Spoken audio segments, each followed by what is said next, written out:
So we're going to build one of the platonic solids. We're going to build an octahedron. I have one here made out of coffee stirrers. It's octahedron because it has 8 sides. It's closely related to a cube, which has 6 sides.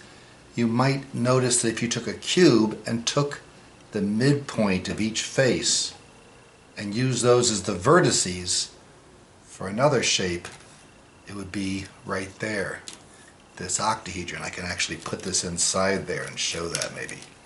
Okay, so does this show up maybe? And the same holds true the other way around. If I took the midpoint of each side of the octahedron, each face of the octahedron, it would define a cube's vertices. So anyway, I'm pointing that out now because I'm going to build an octahedron, but when I'm all done, it'll also kind of look like a cube. Okay, and that's more because of the color patterns I've chosen. There's not much getting around that. So, the important thing about an octahedron, it has 4-way vertices. The vertices connect 4 edges, as opposed to the cube, where it's just 3 edges coming together. Okay? So, here is the new kind of construction. I'll show you the finished product here. We're going to make 6 of these, because there are 6 vertices, each that are 4-way. And I'm going to call this a pinwheel vertex, because it is very much of a pinwheel structure, like you might have as a propeller. And the important thing about these pinwheels, this one has 4. I've got one here I can show you that's just 3.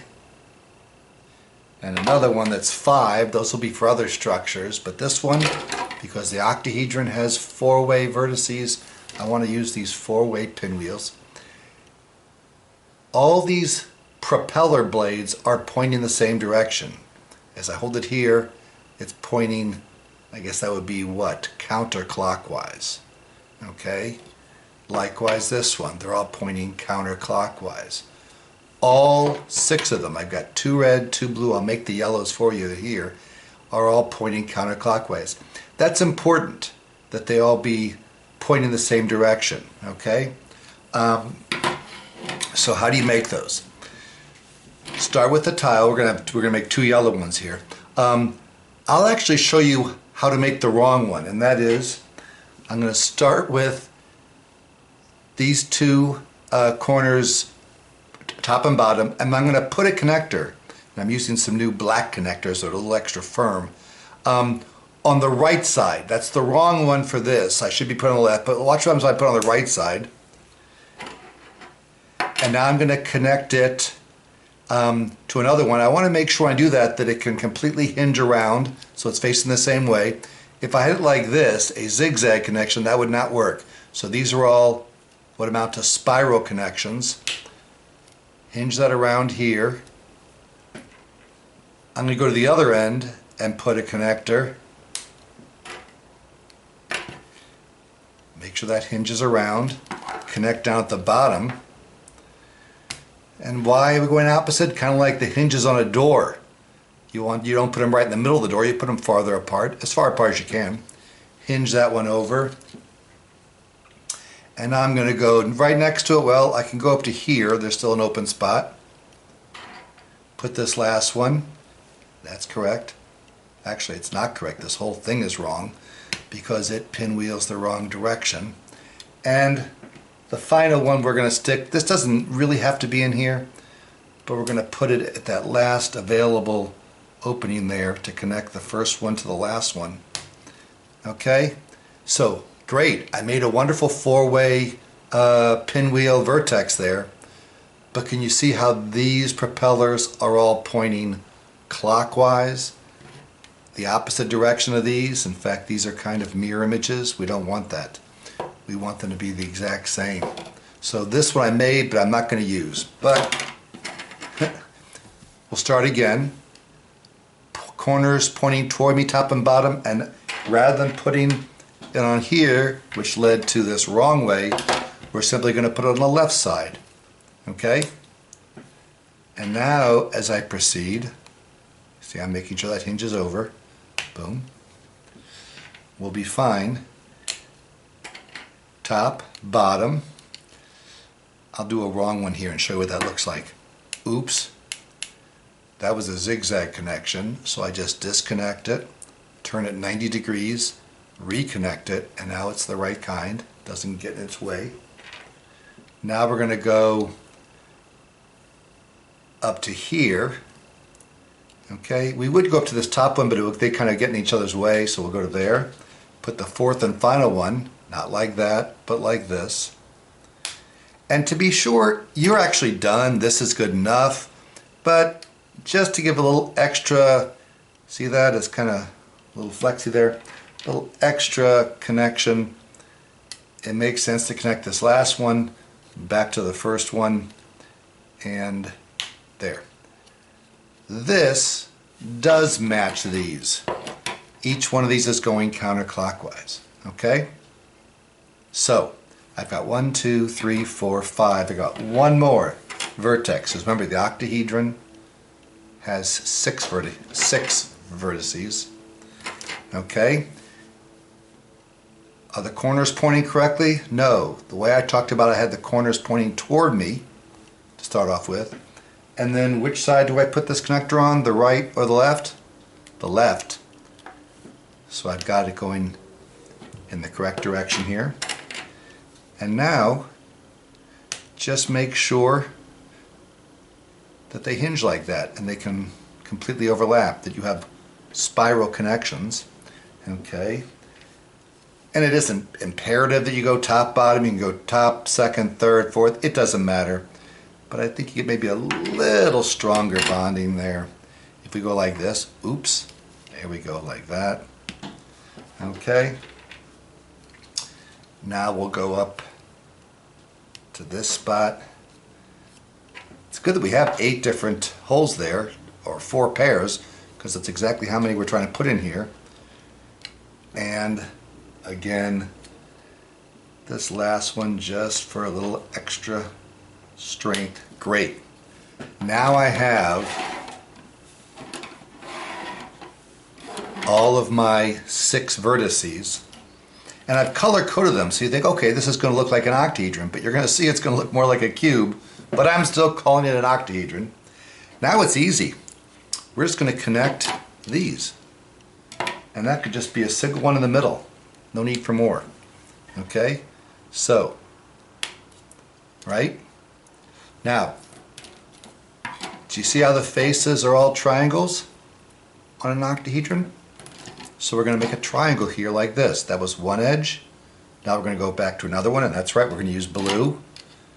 And then we're going to go down to the back. So there's our triangle right there. Okay? Let's get these connectors and then I'll show you what I mean. Okay?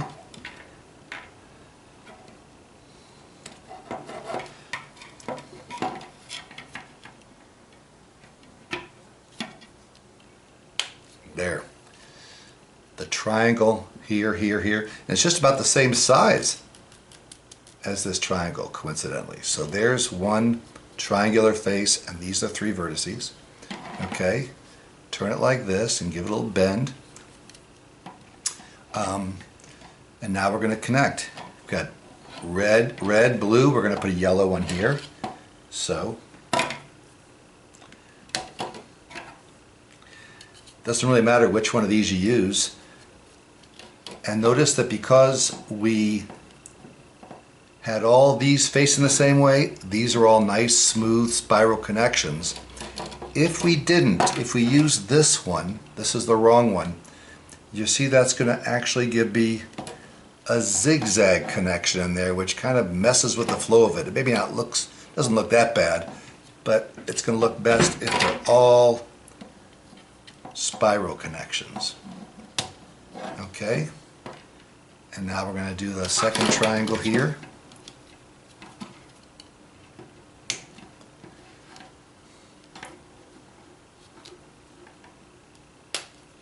Okay, we've now got 2 triangles. What do we got here? Opposite this blue, we're going to put the other blue. Okay, and I have room now to make 3 connections. 1, 2, 3. This kind of builds itself after you get started. After you make those 6 four-way vertices, it almost builds itself.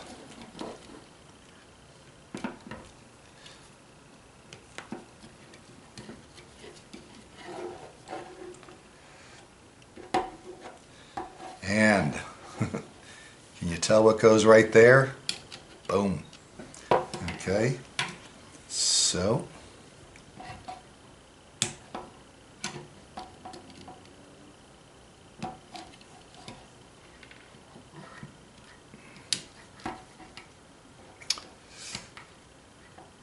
quick word about these black connectors, because most of my other videos are using white connectors. These are new ones that are a little bit more firm. Well, not a little bit, they're quite a bit more firm.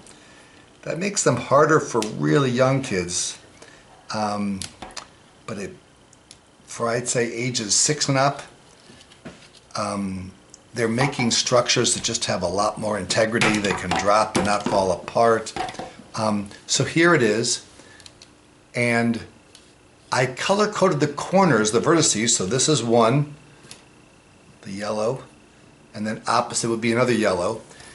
But if instead you could perceive these as not being the vertices, but being the faces, because it's all yellow and it's now you see a square there, I think you can see how you could also kind of consider this a cube, in which opposite faces have the same color.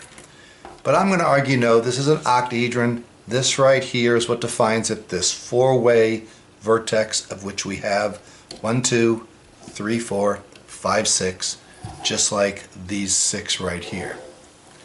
Okay? One kind of fun thing you can do with this, and this is it's helpful to have these extra strong vertices after you've done this build. That's just a beautiful structure to have there. But it's very rigid, as is this, by the way. The triangle is a very sturdy structure. Most bridges and buildings and so forth have a triangle, not a square. Squares do this pretty easily, yeah. We don't like that for construction. So this is very sturdy, doesn't not a lot of room, but if we were to break 1, 2, 3 neighboring connections, watch what this structure does. This is kind of fun.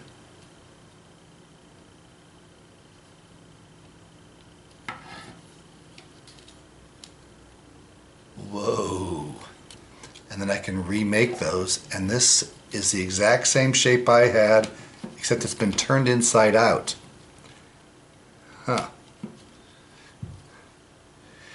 That actually makes it not quite the same shape. It's the mirror image, but I don't think you'd see a difference there.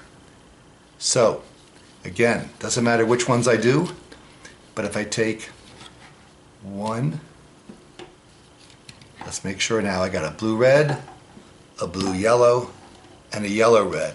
Those 3 connections that made a triangle onto themselves, when you then open this up, and this is especially good because of all these nice strong connections, you get a big huge triangle that folds back into, well, that would be the original one. Okay? Fun stuff. You might be wondering if those are the only ones you can break to have it do that. 3 right there in a triangle. 1, 2, 3. Turns out the answer is no. You could actually break another 3, and I'll show you which those are. As long as it's a red yellow, red blue, and blue yellow. So these 3 like in a row. Watch what happens if I break those. Break this one, break this one, and break this one. Those were not in a triangle, they were in a line, but it still acts, and now look what it opens up to. That's a kind of a cool shape, and it also folds back. So there's a couple ways you can invert this pinwheel vertex octahedron hypertile structure.